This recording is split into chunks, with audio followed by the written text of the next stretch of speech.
Hello everyone, कैसे हो आप सब लोग। तो गाइस, आज की इस बुक समरी में हम लोग जानेंगे कि कैसे हम लोग अपने स्टैंडर्ड सेट कर सकते हैं और उन्हें अचीव कर सकते हैं, और कैसे हम लोग अपने बिलीफ सिस्टम को स्ट्रॉन्ग बना सकते हैं, चेंज कर सकते हैं अकॉर्डिंग टू सिचुएशन। और हम लोग ये भी जानेंगे कि कैसे हम लोग अपनी स्ट्रेटजीज़ को चेंज कर सकते हैं, अपना वर्क अकम्प्लिश करवा सकते हैं। और हम लोग जानेंगे कि वो 5 तरह की मास्टरी जिन पर फोकस करके हम लोग अपनी लाइफ को काफ़ी ज़्यादा प्रोडक्टिव और हैप्पी बना सकते हैं। तो वो मास्टरी कौन सी है, मैं पहले ही आपको थोड़ा एक बार शॉर्ट में बता देता हूँ, जो कि मास्टरी जिन पे होने वाली हैं। पहला है इमोशनल मास्टरी, दूसरा है फिजिकल मास्टरी, तीसरा है रिलेशनशिप मास्टरी, चौथा है फाइनेंशियल मास्टरी और पांचवा है टाइम मास्टरी। सो ये सारी नॉलेज मैं आप लोगों के साथ awaken the giant with in book से दे रहा हूँ, जो कि काफ़ी फेमस बुक है। और जो इस बुक के ऑथर है वो भी काफ़ी सक्सेसफुल पर्सन है। वो एक लेजेंड हैं जिन्होंने मिलियंस ऑफ पीपल की लाइफ चेंज की है, और अपनी लिखी हुई बुक के ज़रिए वो दुनिया को ये दिखाना चाहते हैं कि कैसे लोग अपने बिलीफ सिस्टम को बना के, कैसे लोग अपने अंदर का जायंट को जगा के अपनी सारी प्रॉब्लम को सॉल्व कर सकते हैं। सो आई होप कि आप इस वीडियो को पूरा देखें, और अगर आपको ये इन्फॉर्मेशन अच्छी लगे तो अपने दोस्तों को भी शेयर कीजिएगा। सो बुक के नाम से ही स्टार्ट करते हैं। बुक का नाम जैसे कि थोड़ा यूनिक है, awaken the giant with in. Actually Tony Robbins कहते हैं कि हम सबके अंदर एक जायंट इंसान होता है जो ज़्यादातर सोता रहता है, और ज़्यादातर लोग अपनी लाइफ में इसे जगा ही नहीं पाते, और इसी वजह से वो अपनी लाइफ में ज़्यादा सक्सेसफुल नहीं बन पाते। टोनी रॉबिन्स कहते हैं कि अगर हम उस जायंट इंसान को जगा दें तो हम वो सब कर सकते हैं जो हम सोचते हैं, जिनके हम सपने दिन रात देखते हैं, और अपनी ड्रीम लाइफ को रियलिटी में कन्वर्ट कर सकते हैं। अब बात आती है कैसे, तो इससे पहले हम टोनी रॉबिन्स के बारे में थोड़ा बहुत जानने की ज़रूरत पड़ेगी।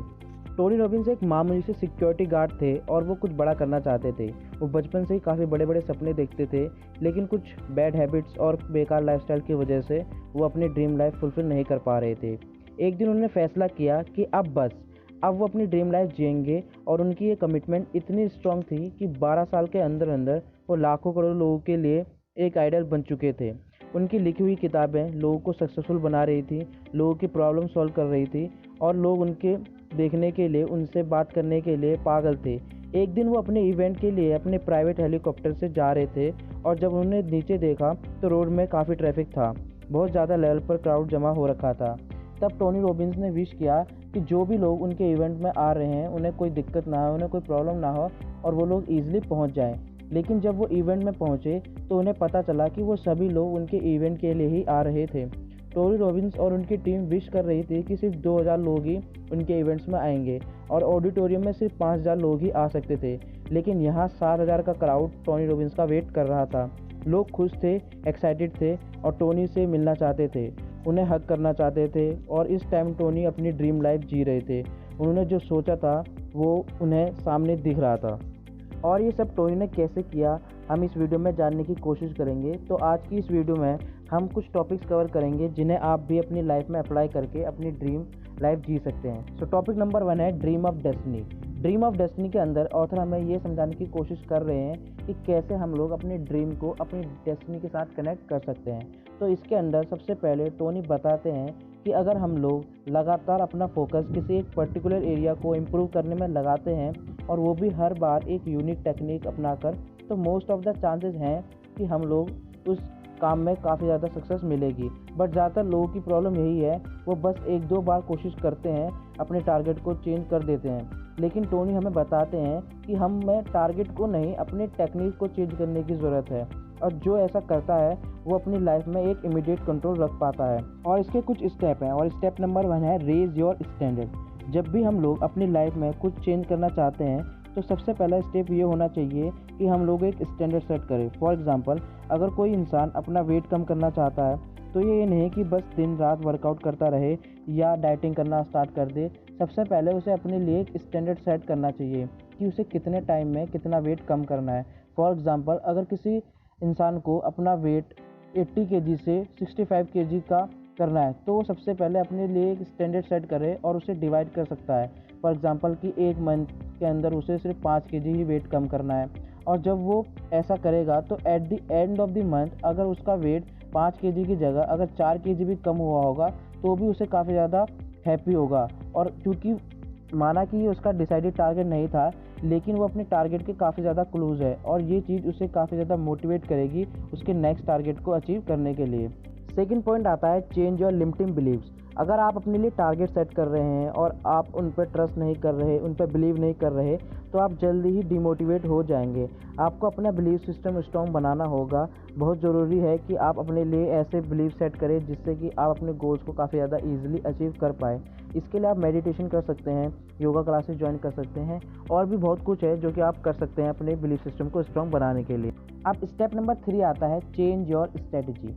अगर आपको रिजल्ट देखने को नहीं मिल रहा है तो हो सकता है कि आप कुछ ना कुछ गलती कर रहे हो, तो आप अपनी स्ट्रेटजी चेंज कीजिए या ऐसे पर्सन की हेल्प लीजिए जो आपसे ऑलरेडी सक्सेसफुल हो या वो आपसे उस टॉपिक में काफ़ी ज़्यादा जानता हो, काफ़ी ज़्यादा नॉलेज रखता हो।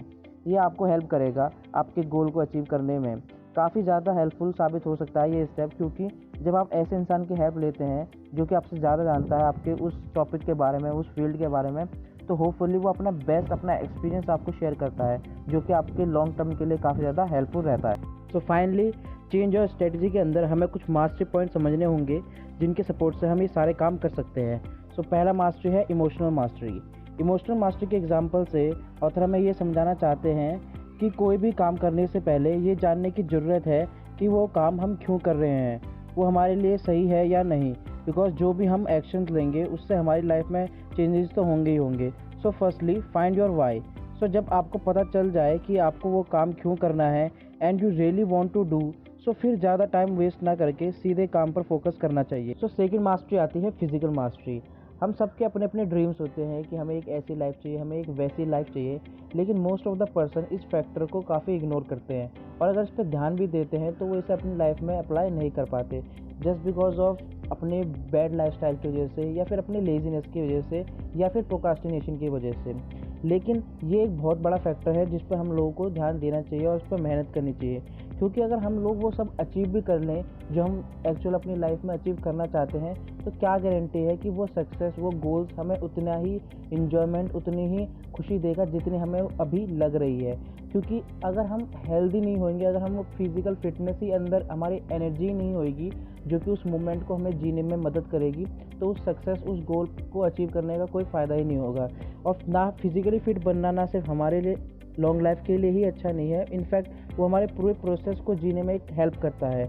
वो हमारे स्ट्रगल में भी हमारे साथ होता है और हमारे सक्सेस में भी हमारे साथ होता है। सो फिजिकली फिट रहना केवल हमारे हेल्थ के लिए ही नहीं, हमारे माइंड के लिए भी ज़रूरी है और इससे हमारे रिलेशंस में भी काफ़ी ज़्यादा सुधार आता है। सो आई होप कि आप इस फैक्टर पर काफ़ी ज़्यादा ध्यान दें। थर्ड मास्टरी आती है रिलेशनशिप मास्टरी।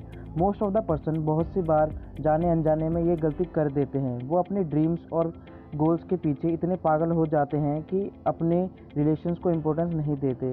सो हमें अपनी family, friends, relative, love, business life, social life सभी को फोकस करना चाहिए, जिससे कि जब हमें किसी पर्सन की ज़रूरत हो तो वो हमारे लिए अवेलेबल हो। उस सक्सेस का कोई फ़ायदा नहीं है जिसे एंजॉय करने के लिए ना फैमिली हो, ना फ्रेंड्स और ना हमारे आसपास लोग।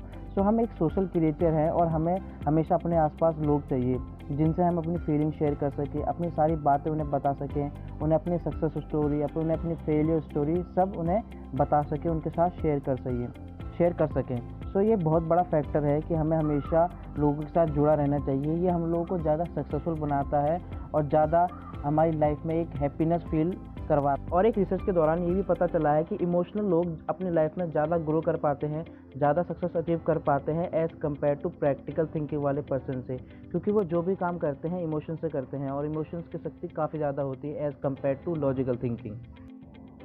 अब फोर्थ मास्टरी आती है फाइनेंशियल मास्टरी। हम सभी जानते हैं कि मनी एक बहुत इंपॉर्टेंट फैक्टर है सोसाइटी में सर्वाइव करने का, और इसके बारे में हर किसी का अपना अपना पॉइंट ऑफ व्यू होता है, हर किसी का अपना अपना थिंकिंग पैटर्न होता है। ऑथर हमें सिर्फ इतना बताना चाहते हैं कि हमें सिर्फ पैसा कमाने पर ही नहीं, उसको सही तरीके से मैनेज करने पर भी ध्यान देना चाहिए, और इसके लिए हमें टाइम टू टाइम कुछ ना कुछ सीखते रहना चाहिए जिससे कि हमारी लाइफ में फाइनेंशियल प्रॉब्लम ना हो पाएँ और हम अपनी लाइफ में ग्रो कर पाएँ, अपने फ्यूचर को अपने सिक्योर कर सके, अपने लाइफ को ज़्यादा रन। अब फिफ्थ और लास्ट मास्टरी है टाइम मास्टरी। ये एक ऐसी मास्टरी है जिससे हम सभी लोग अपने गोल्स को अचीव कर सकते हैं। हम सब टाइम को कंट्रोल नहीं कर सकते, बट टाइम को अपने लिए सही से यूटिलाइज करना सब सीख सकते हैं। हम सबके अंदर एक प्रोक्रास्टिनेशन की आदत होती है, हम हर वक्त अपने काम को टालते रहते हैं और यही आदत हम लोग को काफ़ी ज़्यादा अनसक्सेसफुल बना देती है और टाइम से पीछे कर देती है। लेकिन हम अपने एक्शंस को अगर सही टाइम पर ले तो मोस्ट ऑफ द चांसेस हैं कि हम अपनी लाइफ में ज़्यादा सक्सेसफुल बन पाएंगे। सो आई होप कि आप टाइम मास्टर के पावर को सही से समझते हो। सो गाइस, इस वीडियो में हमने काफ़ी पॉइंट डिस्कस किए हैं, लेकिन इसके नेक्स्ट वीडियो में मैं आपको पेन और प्लेजर का कंसेप्ट बताऊंगा, जो कि काफ़ी ज़्यादा इंपॉर्टेंट है हम लोगों के लिए, कि जो चीज़ें हमें प्रेजेंट में पेनफुल लगती है वो एक्चुअल में फ्यूचर में हम लोग के लिए कितनी प्लेजरेबल हो सकती हैं, और जो हमें अभी प्रेजेंट में प्लेजरेबल लगती हैं वो फ्यूचर में हमारे लिए कितनी पेनफुल होती हैं। सो आई होप कि आप उस वीडियो को भी ज़रूर देखेंगे। और अगर आप मेरे चैनल पर नए हैं तो प्लीज़ आप मेरे चैनल को सब्सक्राइब कर लेना, और प्लीज़ मैं आप लोगों से रिक्वेस्ट करूँगा कि इस वीडियो को ज़्यादा से ज़्यादा लोगों के बीच में शेयर कीजिएगा, क्योंकि अभी चैनल बहुत छोटा है। सो आप लोग की सबकी हेल्प चाहिए, और इस वीडियो को ज़्यादा से ज़्यादा लाइक कीजिएगा। और मैं सारी नॉलेजेबल और यूज़फुल वीडियोज़ आप लोगों के लिए लाता रहता हूँ। और मिलते हैं नेक्स्ट वीडियो में, तब तक के लिए जय हिंद, जय भारत, बाय बाय।